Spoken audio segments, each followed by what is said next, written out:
by being aware that we are fragments in search of a whole. And that we can find that wholeness through becoming aware of our linkages with the consciousness of the race. We can become aware of these linkages. There's a continuity.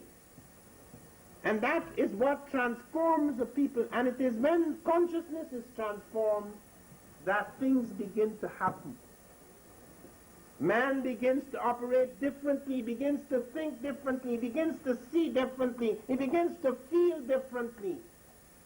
And seeing differently and feeling differently makes a tremendous difference to what you become. Make no mistake about it. When I was in Africa 22 years ago, in East Africa, I was a young man then. I didn't even have a degree. Yet I ended up producing a dictionary in 1 year, a dictionary in another language, a dictionary in a field that I knew nothing about, law. Why? Was it genius? No.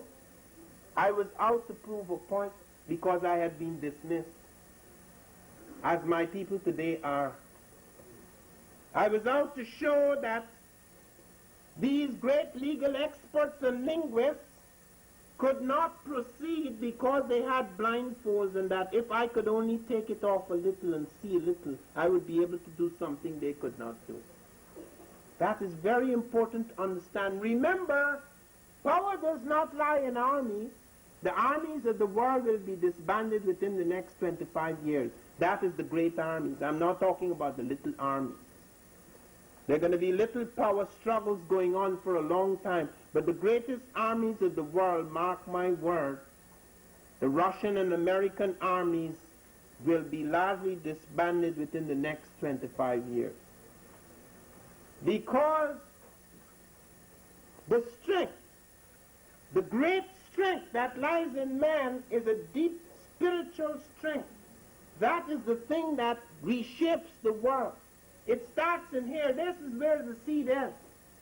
The Egyptians tell you of an initial world which was just primal matter, slowly growing to consciousness.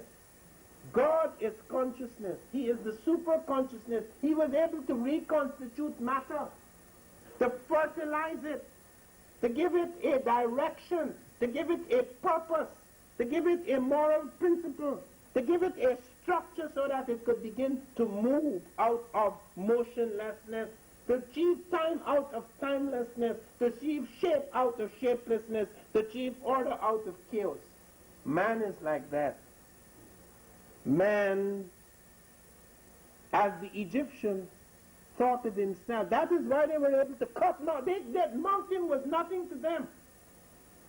That is why with tools lesser than our tools, they were able to cut mountains of granite, build thousands of rooms under the ground, lift things that the Japanese cannot lift, move things down rivers that we cannot move down rivers anymore.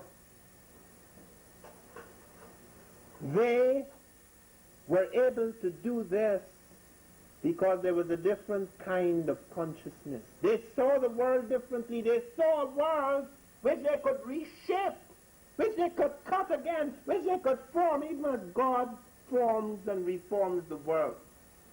There were not people sitting down day after day. Oh my God, AIDS are going to kill me, and if the AIDS don't get me, the white man is going to get me. And if the white man doesn't get me, so-and-so is going to get me. How can you disembowel your consciousness day after day with these thoughts and expect a powerful beam, like a laser beam, to cut through mountains? How can you expect to lift the great stone? How you can expect to reshape the world in which the early African did if all your thoughts are thoughts of powerlessness?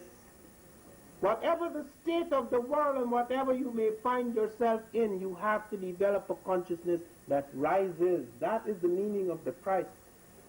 To rise out of the grave, to be born again, to be resurrected into a vitality, to be resurrected into a power, to be resurrected into a focus, into a new order. an order that already exists in consciousness, only that that consciousness has to be reshaped by a different knowledge of ourselves. So that these things we find out are not just to bloat us up in some sort of impotent way, but to give us a drive. I found that when I began to find what my people had done, I had far more energy than I had in my 20s, because I realized energy is not physical. It comes from the spirit. The spirit, once fertilized, produces power. That power makes us greater than ordinary human beings. So you don't need melanin in your pineal gland. If you want power, it has come from a real awareness of the real power that lies in the universe. That is something that operates. Whether you believe in God or not, that is real. That is as real as physics. That kind of spiritual power is as real as physics.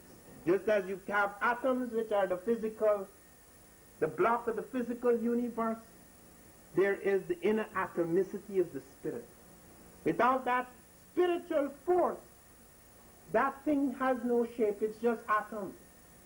It's just wild. A star is not as great as a man, because a star is just a mad, wild blast and explosion of energy. What is the point of all that energy? You only need one flash of a star's energy to perform a great act. But the star performs no great act. It's just bursting wild. So we have to become aware of that. We have to have that. You look at the Egyptians, their medicine. We are startled by it. When we go back to the 18th dynasty, when they translated again the Edwin Smith papyrus, they just dealt with the brain, the head, and the neck. Do you know what our doctors have found in the early African medical documents, the Edwin Smith papyrus? That these people had plotted the internal structure of the brain. They knew what part of the brain affected what part of the body. You only know that recently through X-rays. The Africans have gone so far that they found the locus in the brain where auditory information is processed. How did they do it? It's a different kind of thinking, a different kind of mentality. How could they face these impossible? They built in the Middle Kingdom 4,000 years ago. They built a 27-mile long embankment and a dam that could determine the flow of the Niger. And they were able to fertilize thousands and thousands of acres. Today, in certain parts of the world, where you have this loss of inner power, this loss of inner certainty, people are not able to think like that anymore. They don't do it, so that technology becomes